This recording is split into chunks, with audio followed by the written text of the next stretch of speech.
ये exam tough नहीं है, but inefficient study and lack of planning इसको टफ जरूर बनाता है। हेलो दोस्तों, मैं हूं सीए गगन सतीजा और मैं आज बहुत ही एक इंपॉर्टेंट बात करने आया हूं आप सभी से यहाँ पे, how to increase your efficiency. काफी सारे स्टूडेंट्स दिन में 10 और 12 घंटे पढ़ाई कर लेते हैं और इसको एफिशिएंसी मान लेते हैं, जब बट उनका आउटपुट चेक किया जाए वो नेग्लिजिबल होता है।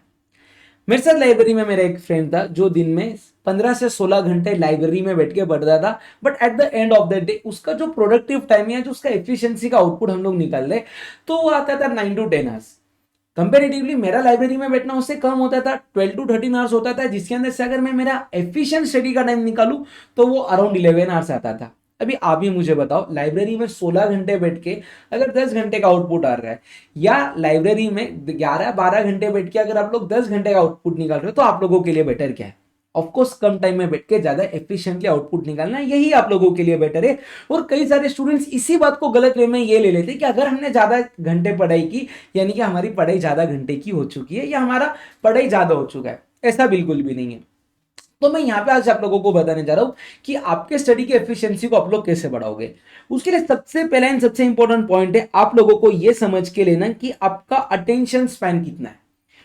अटेंशन स्पैन का मतलब है, अगर वन गो में आप लोग पढ़ाई करने के लिए बैठे हो तो कितना टाइम आप 100% फोकस करके पढ़ सकते हो। लेट से अगर आप लोगों का अटेंशन स्पैन जो नॉर्मल ह्यूमन बीइंग का है वो है 45 से लेके 15 मिनट्स का, तो आप लोग कभी भी वन स्ट्रेच में ना, do not study about it in one go. अगर आप लोगों को मालूम है कि भैया मैं मैक्सिमम 50 मिनट्स एक जगह पे बैठ के विदाउट एनी डिस्टर्बेंस पढ़ सकता हूं, उसके बाद में मेरा कॉन्सेंट्रेशन कम होने वाला है, अगर ये बात आप लोगों को मालूम है, तो दोस्तों कभी भी 45 से लेके 50 मिनट्स के ऊपर मत बैठो फिर आप लोग पढ़ने के लिए। क्योंकि जो एक्स्ट्रा टाइम आप लोग पढ़ रहे हो, अगर आपका प्रोडक्टिविटी उसके अंदर कम हो रहा है, तो ये पढ़ाई का कोई भी फायदा नहीं है यहाँ पे। तो सबसे पहले अपना अटेंशन स्पैन चेक करके ले लो। वो हर एक इंडिविजुअल के लिए अलग हो सकता है। मेरे केस में मेरा अटेंशन स्पैन बहुत ही कम था, मैं 45 मिनट्स के ऊपर कभी एक जगह पे नहीं बैठ पाता था। तो फिर मेरे लिए क्या आइडिया रहता था, 45 मिनट्स पढ़ लो, 10 15 मिनट का ब्रेक ले लो, बैक टू स्टडीज अगेन। वही मेरा दूसरा फ्रेंड था, वो एक जगह पे अगर बैठ गया पढ़ने, वो 1.5 2 घंटे बैठ जाता था पढ़ने के लिए, उसके बाद में वो आधे घंटे का ब्रेक लेता था। अगर मैं उसकी स्टाइल कॉपी करता या वो मेरी स्टाइल कॉपी करता, तो हमारा जो रिजल्ट आया वो आज के टाइम पे नहीं आ पाता था। तो सबसे पहले आपका अटेंशन स्पैन को जानो, उसकी सबसे पढ़ लो। सेकेंड इंपॉर्टेंट पॉइंट बहुत इंपॉर्टेंट है, फोन आउटसाइड द रूम। अगर आप लोग घर पे पढ़ रहे हो तो प्लीज अपना फोन अपने पास मत रख के बैठना, फोन को रूम के बाहर रख के बैठना। फोन आपके रूम में भी रहेगा तो सबकॉन्शियस माइंड बोलेगा कि एक बार फोन ओपन करके देख ले, शायद किसी ने मैसेज किया होगा, शायद इंस्टाग्राम पे कोई नई रील आई रहेगी। वो डिस्ट्रैक्शन को आपको अवॉइड करना है, फोन को आपको आपके रूम के बाहर रखना है। अगर आप लोग लाइब्रेरी में पढ़ते हो या अगर आपके पास कोई अलग से रूम नहीं है, तो फोन को आपको स्विच ऑफ रखना है, एयरप्लेन मोड पे नहीं रखना है, आपको फोन को स्विच ऑफ रखना है। क्योंकि आप सभी को पता है, फोन अगर आप लोग एयरप्लेन मोड पे भी रखोगे तो कई बार क्या होता है, फोन आप लोग हाथ में लोगे, फिर वाईफाई ऑन करोगे, फिर देखने जाएगा क्या चल रहा है क्या नहीं। कंपेरेटिवली अगर फोन स्विच ऑफ रहेगा तो इतने बड़े तामझाम आप लोग करोगे नहीं। तो सबसे इंपॉर्टेंट है फोन से जितना हो सके उतना दूर रहना। Third point, when to study, ये सबसे बड़ा एक स्टूडेंट्स का क्वेश्चन रहता है। स्टूडेंट क्या करते हैं ना, देखा देखी में चले जाते हैं। या तो वो बोलेंगे मैं अर्ली मॉर्निंग 4 बजे पढ़ाई चालू करूंगा, शाम तक पढ़ूंगा, या कई स्टूडेंट्स ऐसे रहते हैं कि मैं रात को 11 12 बजे पढ़ने बैठूंगा, मैं सुबह तक पढ़ूंगा। और अपन यूजुअली क्या कर लेते, कभी इंस्टाग्राम पे एक टॉपर का सक्सेस स्टोरी सुन लेते या किसी का एक आधा मंत्र देख लेते कि रात को पढ़ोगे तो your mind will be working 2x speed वगैरह से। ऐसा कुछ भी नहीं है, ये सारे मिथ है। आपकी बॉडी है, जो आपका शेड्यूल है आप उसको फॉलो करो। अगर आप सुबह 4 से शाम के 4 पढ़ना चाहते हो तो भी 12 घंटे की ही पढ़ाई होती है, और अगर आप सुबह 10 से शाम के 10 पढ़ना चाहते हो तो भी 12 घंटे की ही स्टडी होगी। दिन में 24 आवर्स ही है सबके पास। आपके लिए जो सूटेबल टाइम है आप वो शेड्यूल में स्टडीज को करो। आप दूसरे का देखा देखी कभी अपना स्टडी प्लान बनाना मत। जो सूटेबल पॉइंट है, जो सूटेबल टाइम है आपके बॉडी के लिए, उसी टाइम के अंदर आपको स्टडी करना है।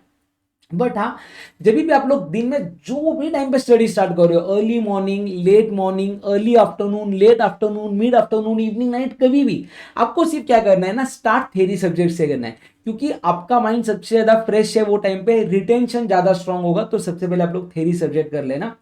थ्योरी होने के बाद में आप लोग कौन सा सब्जेक्ट करोगे, प्रैक्टिकल सब्जेक्ट करोगे। और लास्ट में सेम डे पे आपको सिर्फ इंश्योर करना है कि जो भी आपने आज दिन भर में पढ़ा है उसका रिवीजन आप लोग सेम डे कर लो। क्लियर।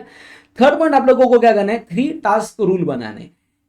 अगले दिन आप लोगों को क्या पढ़ना है, उसका 1 नाइट बिफोर ही आप लोगों के 3 इंपॉर्टेंट टास्क यहाँ पे रेडी होने चाहिए, 3 से ज्यादा नहीं, 3 से कम नहीं। फॉर एग्जाम्पल अगर मैं बात बता दूं तो स्टूडेंट्स ऐसे कर सकते हैं कि मुझे आज डेप्रिसिएशन को यहाँ पे सॉल्व करना है, साथ ही साथ में मुझे लॉ का एक आधा, लेट से प्रोस्पेक्टस के ऊपर कोई क्वेश्चन है तो उसके 5 क्वेश्चन आंसर्स को सॉल्विंग करना है, और थर्ड पॉइंट हो सकता है मुझे कोई तो भी अकाउंटिंग स्टैंडर्ड को रीड करना है। तो ऐसे 3 जो अचीवेबल टारगेट है वो आपको एक दिन पहले सेट करना मैंडेटरी है। 3 मेजर टास्क को करो, जब तक वो 3 टास्क कंप्लीट होते नहीं आपके नेक्स्ट डे का स्टडी शेड्यूल कंप्लीट नहीं होना चाहिए, यानी कि आपको एवरीडे 3 मेजर टास्क को यहाँ पे कंप्लीट करना है। कुछ बातें आप लोगों को अवॉइड करनी है, जिसके अंदर सबसे इंपॉर्टेंट रहता है मल्टीटास्किंग। देखो ये गलती मैंने भी की है, आप लोग भी कभी ना कभी करोगे। जब हम लोग प्रैक्टिकल क्वेश्चन आंसर्स को सॉल्व करते हैं ना, कान में ईयरफोन्स लगा के गाने सुनना एंड तब सॉल्विंग करना, आंसर बराबर तो आ जाता है, बट हो सकता है कोई तो छोटा पॉइंट हो उसके अंदर जो ट्विस्ट करके एग्जाम में पूछा जाए, जिसके लिए कॉन्सेंट्रेशन चाहिए था पढ़ने के टाइम पे, वो हमसे स्किप हो जाए। तो मल्टीटास्किंग प्लीज कभी करना मत। सेकेंड पॉइंट आता है नोटिफिकेशन से यहाँ पे आप लोगों को दूर रहना है। अगर आप लोगों के मोबाइल में जोमेटो, स्विगी रहेगा या कोई ऑनलाइन शॉपिंग के एप्स भी रहेंगे तो आप लोग ऑब्जर्व करना, उनका एक फिक्स टाइम रहता है जिसके टाइम पे वो आप लोगों को नोटिफिकेशन भेजते हैं।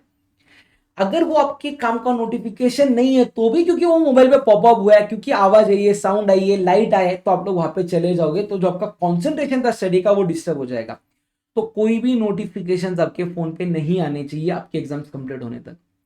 Third point, back to back theory subjects आप लोग नहीं पढ़ोगे। किसी दिन आप लोगों को ये भी फील करोगे सर मैं आज बहुत एनर्जेटिक फील कर रहा हूं, मैंने मॉर्निंग में उठा, फटाफट से ऑडिट कंप्लीट कर लिया, अभी भी मेरा मूड फ्रेश है तो मैं लॉ पढ़ लेता हूं। ये गलती कभी करना मत। Back to back 2 theory subject एक टाइम पे नहीं होने चाहिए। अगर आपका एक सब्जेक्ट में मन लगा है वो सब्जेक्ट को कंप्लीट कर लो, उस दिन का टास्क कंप्लीट हो गया, अगले दिन का थोड़ा पढ़ लो चलेगा, बट एक दिन में 2 theory subject back to back नहीं होने चाहिए।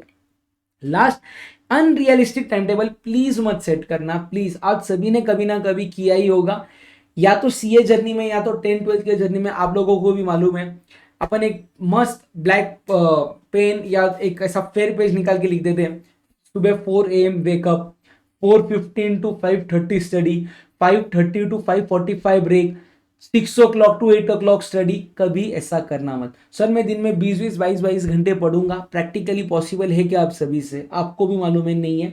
तो ऐसे अनरियलिस्टिक गोल्स कोई भी मत रखना, उससे आप लोगों को डीमोटिवेशन मिलेगा, मोटिवेशन तो मिलेगा नहीं।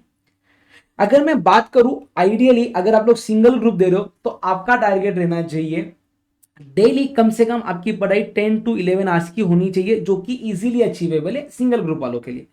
और अगर आपका टारगेट बोथ ग्रुप्स देना है, बोथ ग्रुप्स देना, तो आप लोगों को थोड़े एक्स्ट्रा एफर्ट्स लेने पड़ेंगे। आपका एवरेज 13 to 14 आवर्स का डेली स्टडी होना चाहिए, ये मैंडेटरी आप लोगों के लिए।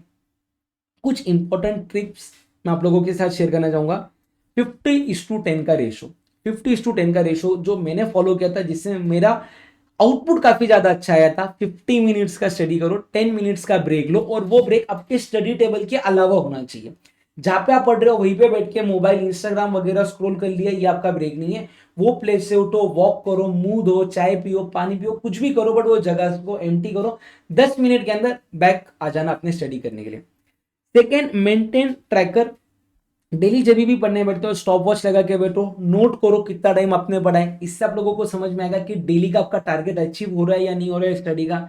आई नो कितने आवर्स आपने पढ़ा वो इंपॉर्टेंट नहीं है, आपके लिए आउटपुट ज्यादा मैटर करता, बट गाइस एक डिसिप्लिन बिठाने के लिए अगर आप लोग स्टार्टिंग में टाइम नोट करना चालू कर दोगे, उससे आपका जैसे जैसे टाइम बढ़ेगा पढ़ने का, जैसे जैसे आप लोगों को हैबिट लगेगी, ऑटोमेटिकली आपका प्रोडक्टिविटी भी आप पे इंक्रीज हो जाएगा। थर्ड पॉइंट, आप लोगों को वीकली एनालिसिस करना है।